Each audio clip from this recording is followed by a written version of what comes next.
dinadaan na kaming night market. Ganda ng mga bulaklak.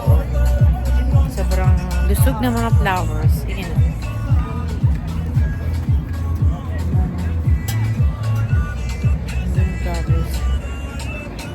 Night market.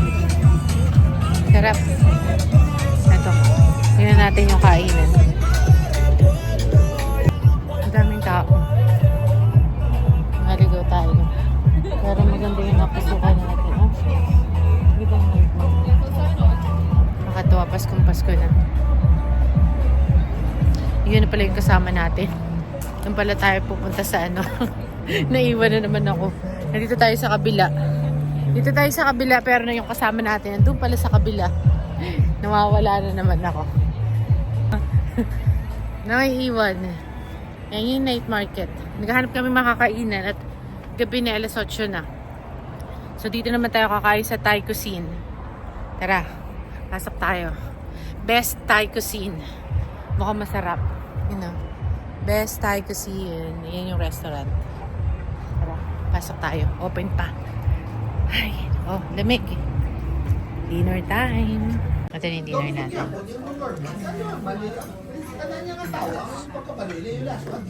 Kain tayo. Ang pagkain. Parang ang kakain ay 5. Yeah. Isang bowl naman laki. Tapos isang rice. Pero may gulay. Kaya masustansya naman yung ating kakain. Usok pa. Ayun lang. So, tikman natin ang best ng Thai cuisine. Beef yung in-order natin. Chicken sana, pero try natin yung beef nila with broccoli. Usok pa, mukhang masarap. Dami ng rice.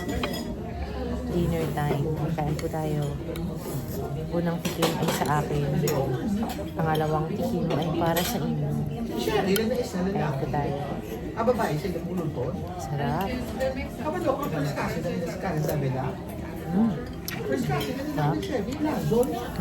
May pagka-sweet. May pagka-sweet. Siguro dahil dun sa carrots. Fresh na fresh ng carrots. Sobrang sarap.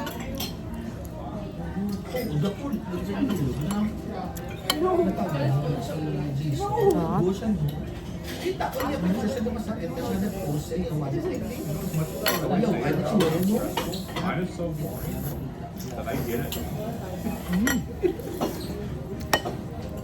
Fresh na fresh yung carrot. Tsaka yung broccoli. Sarap. Dinner. But I know as soon as I get the first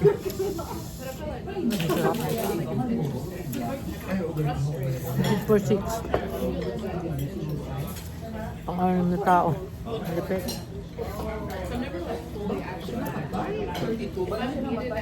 Sarap.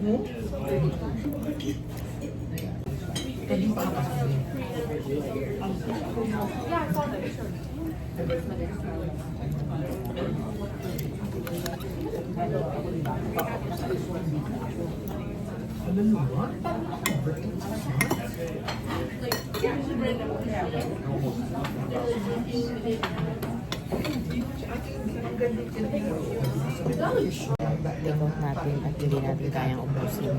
Sobrang dami. Parang ano ito.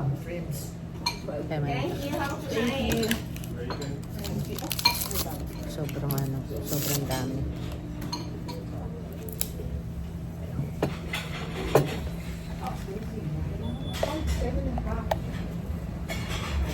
Dami, grabe. Parang 6 na tao yung kakain. Masarap ang pagkaluto nila. Hindi natin tinanong. Dapat tinanong natin kung yung order ba ay ano, for how many person. Next time, learning. Pero masarap dahil maraming gulay. Nakita nyo naman, puro gulay. Kasi di Fresh na fresh yung ating breakfast mo, mag-take out ka ng yung rice. hindi, yung ano ba? Grabe daw. Ang tawag doon sa tinapay, bagel. Saka yan. Saan ka kukuha ng bagel? Sa breakfast. Ayaw nga, no. May breakfast nga pala tayo sa hotel. Ang dami pa rin, oo. Parang 3 tao pa rin yung kakain. Grabe. Next time, alam ko na, dapat pag-o-order, tatanong mo rin kung ilang person yung pwedeng kumain. Kasi merong a la carte, merong pack, naka-portion, may kasamang rice, parang gano'n. At least, next time, tsaka alam na natin yung lasa. Masarap naman. Yun nga lang. Sobrang dami. Alam mo naman tayo, takaw mata. Yun lang, linisin natin. Close na sila. 8 o'clock lang pala dito kain. Ano ba ito? Clean as you go. Clean as you go. Hindi. Baka may yung card mo, oh. Babayad na tayo. Kasi yung ating kinain tonight ay mahal din pala. Mura lang to, oh. So, mura lang yung noodles nila. 38. So, mga 40 plus tax. Dinner. Wala na makainan, sarado na. Merong mga tacos at saka mga kaso gusto ko naman rice. Alam naman tayo si rice girl. Yun lang. So, natutunan natin. Magtatanong muna kung good for ilang person yung ating ordering pagkain. So, dito tayo kumain sa Thai. Wala na tao kami nila. Thank you. Okay na.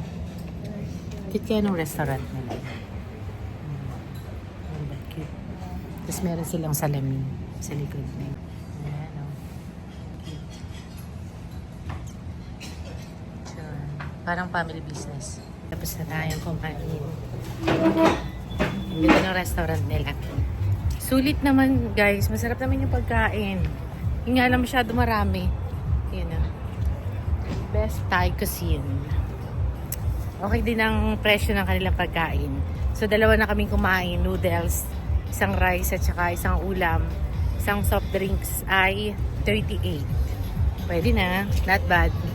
And then, still bukas pa rin yung night market nila.